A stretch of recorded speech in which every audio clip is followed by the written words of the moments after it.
il est utile et nécessaire de ne pas employer le mot de féministe, de ne pas se dire féministe. Et il y a un très beau mot qui peut le remplacer pour les hommes, qui est pro-féministe.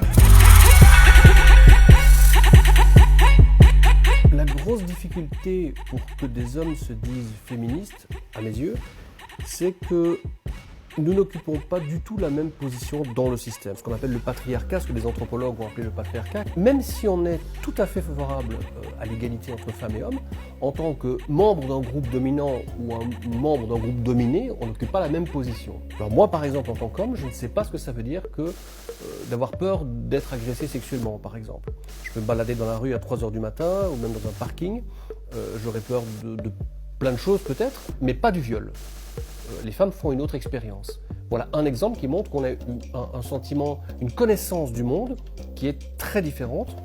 Le deuxième point, c'est que pour que les femmes prennent toute leur place, que ce soit à n'importe quel endroit de la société, dans la famille, politiquement, dans le monde du travail, pour qu'elles prennent leur place, il va falloir que nous, les hommes, nous cédions de la place. Je vous donne un exemple. Pour les tâches ménagères, pour que les femmes aient moins de temps à passer aux tâches ménagères et parentales, il faut que les hommes passent plus de temps. Donc, si vous voulez, ce que les hommes vont céder va pouvoir être capté par les femmes pour aller vers l'égalité. Si vous prenez une assemblée politique, même chose, pour qu'il y ait autant de femmes que d'hommes dans une assemblée, il faut que les hommes cèdent leur siège ou que ceux qui vont leur succéder et qui rêvent de prendre leur siège ne les prennent pas. Donc voilà deux exemples qui montrent que même si on est idéologiquement d'accord avec les féministes, on n'occupe pas la même position, donc on n'a pas la même vision du monde, et notre démarche n'est pas la même que celle des féministes, puisque les féministes se battent pour que les femmes prennent leur place dans la société. Je pense qu'une des choses les plus compliquées, sans doute pour moi d'ailleurs plus que pour un autre, c'est d'apprendre à se taire. Ça a été observé par des chercheurs.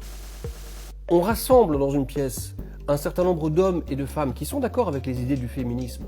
Même si vous n'avez que 10% d'hommes dans la pièce, ils vont occuper 50-60% du temps de parole.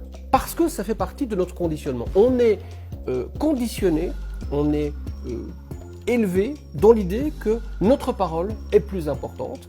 Par exemple, moi ça me fait beaucoup rire quand je fais des conférences, je parle toujours de la question des réunions non mixtes que les femmes peuvent tenir. Donc les féministes peuvent tenir en disant pendant 2 heures on voudrait discuter entre femmes sans la présence d'hommes. Ça rend les hommes hystériques, y compris ceux qui se disent les plus féministes.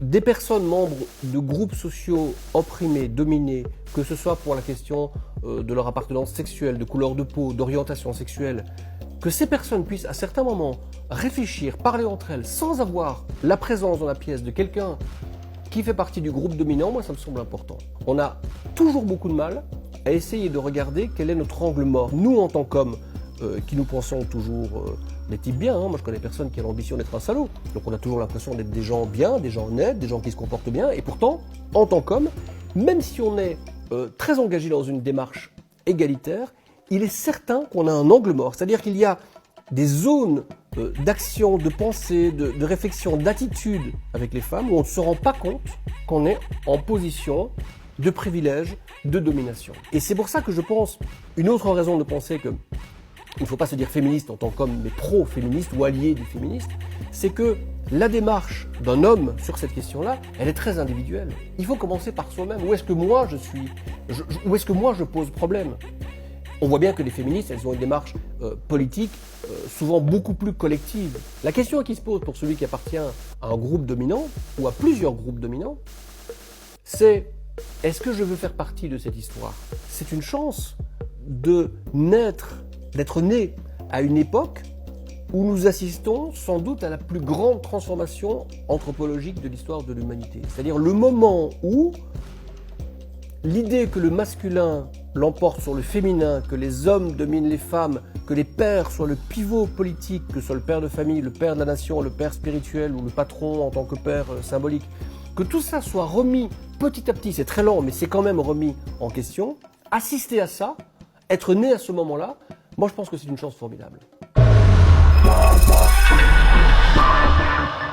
Yeah.